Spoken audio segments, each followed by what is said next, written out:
అసలు మామూలుగా లేదన్నా. ఎందుకంటే మనకు చిరంజీవి గారిని చూడాలి, ఏమైనా గుర్తు రావాలి అంటే ఒకటే పాటతో గుర్తొచ్చేస్తారు చిరంజీవి గారు. ఫస్ట్ ఆఫ్ ఆల్ ఎక్కడైనా సరే ఆయన స్టేజ్ మీదకి వెళ్ళాలన్నా సరే ముందు ఆ పాటే అనౌన్స్మెంట్ చేస్తారు ఆయన వచ్చేటప్పుడు. జై చిరంజీవ జగదీక వీర సాంగ్, అది పాట గుర్తొస్తే మనకు గుర్తొచ్చేది ఎవరు? ఫస్ట్ ఆఫ్ ఆల్ చిరంజీవి గారు.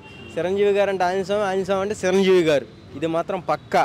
దీంట్లో కూడా ఇస్ అ బ్యానర్, ప్రభాస్ గారు బ్యానర్ మీద వస్తున్నారు కాబట్టి వేరే లెవెల్లో ఎజ్జోస్ మామూలుగా ఉండవు. ఇంకా కుమ్ముడే. ఇంకా ఆ టైట్లు, ఆ వెనకమాల ఆయన స్వామిది అవన్నీ చూసుకుంటే కూడా ఈ సినిమా ఇస్ అ హిట్. తర్వాత అంజీ సినిమాలో చూసుకున్నాం ఆత్మలింగం, దీంట్లో కూడా ఏదో ట్విస్ట్ అయితే ఉంది, వెనకమాల రౌండ్ షేప్లో కనపడింది. దాంట్లో ఏదో అయితే ట్విస్ట్ అయితే ఉంది అని అయితే నాకు అనిపిస్తుంది. మళ్ళీ బ్లాక్ బస్టర్ అది. ముత్యాలు తిరిగి ఒకటి కాచిప్ప అంటాం కదా మనం, అలా అదేదో మూసినట్టు కనపడ్డది కదా. అవును, అదే అంటున్నా.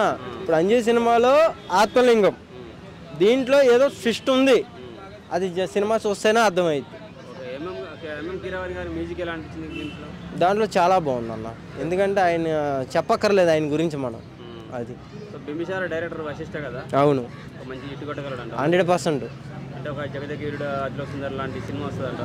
మరి అసలు ఇంకా గుర్తుండిపోద్ది అన్న. అందులో కూడా మళ్ళీ ఆయన స్వామి విగ్రహం పెట్టడం జరిగింది కాబట్టి తిరుగులేదు. ఇంకా అది పెట్టినప్పుడల్లా సినిమా ఇస్ హిట్. 2023లో సినిమాలు వచ్చినాయి చిరంజీవి గారు, 24లో ఇంకే సినిమాలు లేవు. మరి లేవు, ఇదే సినిమా. 25 సంక్రాంతికి. అవును, 1 ఇయర్ ఓపిక పడతారా? 100% ఓపిక పడతారు. అన్నయ్య సినిమా అంటే మామూలుగా ఓపిక కాదు. ఆయన 10 సంవత్సరాలు సినిమా తీయాలన్నా సరే థియేటర్ల కోసం వెయిటింగ్ చేస్తాం మేము. విశ్వంబర అనే టైటిల్ మరి నింగి నెల దద్దరిల్లిపోయి హిట్ పడుతుందా?